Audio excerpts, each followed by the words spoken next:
ایک طرف علی کی فضیلت اور ایک طرف شہزادی کون ہے جناب فاطمہ کی فضیلت۔ یہ رسول کی بیٹی ہیں اور ان کا اور نبی کا شجرہ ایک ہے۔ دو سگے بھائیوں کی اولاد ہیں نا، عبداللہ اور ابو طالب۔ شجرہ ایک، مزاج ایک، نفاستیں ایک، علم ایک، عدالت ایک، سخاوت ایک، علم ایک، نجابتیں ایک، شرافتیں ایک، مودت بھی ایک۔ لامحالہ جب رسول مودت مانگیں گے کہ ان سے مودت کرو تو نبی سے محبت ہوگی جبھی تو رخ ادھر مڑے گا۔ یعنی اس آیت میں نبی خود بھی آ رہے ہیں اور اہل بیت بھی آ رہے ہیں۔ قُلْ لَا أَسْأَلُكُمْ عَلَيْهِ أَجْرًا، اور دوسری قل والی آیت میں نے پڑھ دیا، فضیلت علی۔ اور ادھر سرکار حدیثوں پہ حدیثیں شہزادی کونین کے لیے بیان کر، جس نے فاطمہ کو اذیت دی یہ حدیث قیامت تک رہے گی۔ دیکھیے اس حدیث میں پوری امت کو عمل کرنا ہے، زبان سے، خیال سے، سوچ سے، فکر سے، قلم سے۔ ایسا نہ ہو کہ بنت رسول کو کوئی اذیت پہنچے، اس لیے کہ اگر فاطمہ کو اذیت ہوئی تو پھر نبی کو اذیت دی گئی۔ اس لیے اس حدیث کو بچوں کو رٹوا دیجئے کہ اگر فاطمہ کو ذرا سی اذیت ہو تو پھر وہ نبی کی اذیت، پھر وہ اللہ کی اذیت۔ 200-250 محدثین نے اس حدیث کو نقل کیا ہے، جو میرے پاس موجود ہیں حوالے، اور بھی اس سے بھی زیادہ بھی حوالے، لیکن لکھے ہوئے حوالے، چھپے ہوئے حوالے موجود ہیں، جس نے میری بیٹی فاطمہ کو اذیت دی۔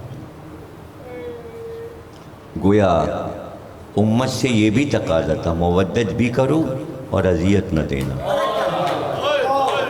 اب یہ تو آپ سے بہتر کون جانے گا کہ اگر بیٹے کو اذیت ہوگی تو ماں کو اذیت پہنچے گی۔ تو اب حسین پہ جو ظلم 61 ہجری میں ہوا ہے، مرکز جناب فاطمہ، مرکز جناب فاطمہ، تو جب ماں کی قبر سے رخصت ہوئے، رات بھر نانا کی قبر پہ رہے، روضہ رسول میں رہے امام حسین 28 کی رات، اور رات میں خواب میں بھی دیکھا رسول اللہ، حسین کربلا کی زمین تمہارا انتظار کر۔ اور پھر جب ماں سے رخصت ہوئے تو ایسے لپٹ کے روئے جیسے بچہ اپنے ماں کے دامن سے لپٹ جائے۔ اللہ، کیسا کیسا مدینہ یاد آیا ہوگا، جیسے جیسے مدینے سے دور گزرتے چلے گئے ہوں گے اور مکے کی طرف بڑھ رہے ہوں گے۔ یہ مدینہ جہاں بچپن گزارا، جہاں میرے نانا کی قبر ہے، جہاں ماں کی قبر ہے، وہ مدینہ چھوٹ رہا تھا، اور وہ کربلا کی سرزمین، اور پھر وہ لو، وہ تپش، وہ گرمی، اور اس میں پانی کا بند ہو جانا۔ 7 تاریخ سے لشکر حسین کو پانی نہیں ملا، خیام حسینی میں پانی نہیں، اور پھر عاشور کے دن وہ پیاسے ایک ایک کر کے حسین سے رخصت بھی ہونے لگے۔ چاہنے والا بھائی فرات کے کنارے سو گیا، جوان بیٹا جو قلب کی طاقت تھا سینے پہ برچھی کھا کے سو گیا، بھتیجے کا لاشا پامال ہو چکا، بھانجوں کے لاشیں مقتل میں پڑے، اور اب خیمے سے رونے کی صدا بلند ہو. در خیمہ پر آئے کہا زینب میں زندہ ہوں. کہ آپ کا استغاثہ بلند ہوا. علی اصغر نے اپنے آپ کو جھولے سے گیا. میں ان کا ارادہ سمجھ گیا. لاؤ زینب بچے کو میری گود میں دے. علی اصغر کو لے کے چلے تو ماں نے بس اتنا کیا کہ ایک اجلی سفید ردا علی اصغر پہ ڈال دی. دھوپ بہت تیز ہے، ایسا نہ ہو کہ میرا پھول کملا جائے. لے کر آئے علی اصغر کو. اشقیہ کو مخاطب کیا.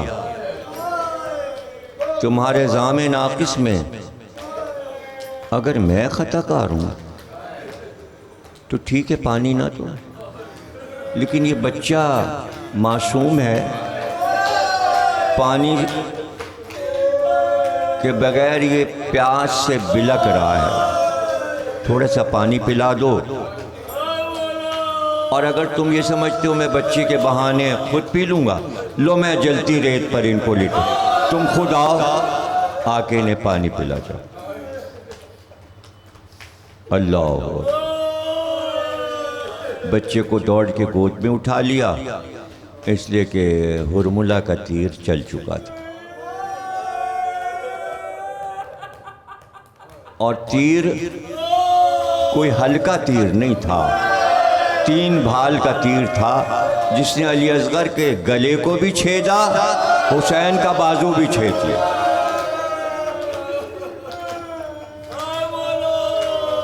بہتا ہوا لہو چہرے پر مل کے، جو لہو بچا تھا وہ علی اصغر کے کپڑوں پہ مل دیا. لاشا ہاتھ پہ اٹھائے ہوئے در خیمہ تک آئے. 7 بار آگے بڑھے، 7 بار پیچھے ہٹے، اور پھر ہمت کر کے کہا رباب اپنے بچے کو لے جا. پہلے سکینہ آ گئیں، بابا علی اصغر کو پانی پلا لائے، لیکن جب حسین کا چہرہ دیکھا تو سمجھ گئیں، اس لیے کہ یہ تو علی اصغر کا لہو تھا. سہم گئی بچی. ہاں، رباب سے کہا ہاتھ پھیلاؤ، یہ اللہ کی امانت کچھ دیر کے لیے ہاتھ پہ رکھ لو. رباب نے، کون سی دنیا کی ماں ہوگی جس نے اپنے بچے کا لاشا خود اپنے ہاتھ پر سنبھالا. سلام ام رباب پر جناب ہاجرہ کا سلام، مینا والی ماں کا سلام.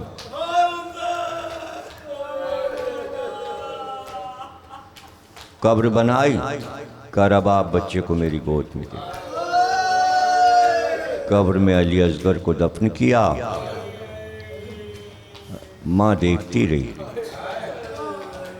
امام وقت تھے، حسین کے آنسو ٹپک رہے تھے، لیکن ماں خاموش تھی. ماں خاموش. ہاں، جب حسین رخصت آخر کے لیے چلے تو اس وقت رباب آگے آئیں اور آ کر کہا میرے وارث مجھے کس پر چھوڑ رہے ہیں؟ رباب کیا کرے؟ بس اتنے ہی کہا رباب جہاں جہاں زینب جائیں بس اس طرف چلی جانا، جہاں زینب جائیں رباب ادھر چلی جائیں. رخصت ہوئے، بیٹے سے رخصت ہوئے، وصیت کی، بیٹے کا بازو تھام کر سورہ یاسین پڑھا. بیٹے نے بلکہ پوچھا بھی بابا آپ کیوں جا رہے ہیں؟ بھیا علی اکبر کہاں ہے؟ ہائے ہائے. چچا عباس کہاں؟ ایک ایک کو پوچھتے گئے اور حسین کہتے گئے بس اس سید سجاد خیمے میں مردوں میں میرے اور تمہارے علاوہ کوئی.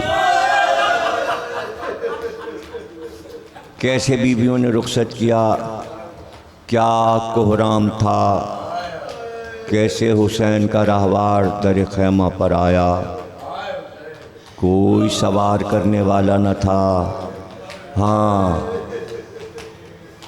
سیاہ چادر اوڑھے ہوئے زینب خیمے سے برآمد، رکاب تھام کر بھائی کو سوار کیا، حسین چلے گئے، خیموں میں سناٹا تھا۔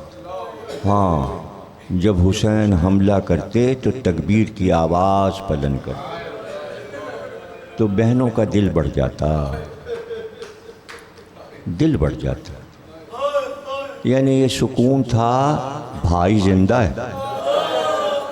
ایک بار تکبیر کی آواز ختم، بس تکبیر کی آواز کا رکنا تھا۔ زینب سمجھ گئی اور ایک بار سید سجاد کے پاس آئیں اور کہا بیٹا عصر کا ہنگامہ آ گیا، بیٹا ہوش میں آؤ سید سجاد، اب تمہارے بابا کی تکبیر کی آواز کی صدا نہیں۔ کچھ دیر کے بعد کربلا کی زمین ہلنے لگی، سیاہ آندھی اٹھنے لگی، بس زمین کا کانپنا تھا کہ ایک بار زینب نے کہا سید سجاد زمین ہل رہی ہے بیٹا، کہا پھوپھی اماں ذرا میرا عصا تو دیجئے، وہ میں نے تقریر ختم کی آخری جملہ، ذرا میرا عصا دیجئے۔ عصا کا سہارا لے کر ایک بار اٹھے اور اٹھ کر کہا پھوپھی اماں فضہ سے کہیے خیمے کا پردہ ہٹا دے، پھوپھی اماں فضہ سے کہیے خیمے کا پردہ جیسے ہی ہٹا، ایک بار آواز دی سید سجاد السلام علیکہ یا ابا عبداللہ۔ پھوپھی اماں بابا کا سر نیزے پہ بلند ہو گیا، ارے ابھی تو سر بلند ہوا تھا، ایک بار خیموں کی طرف اسقیاء گھوڑے دوڑت۔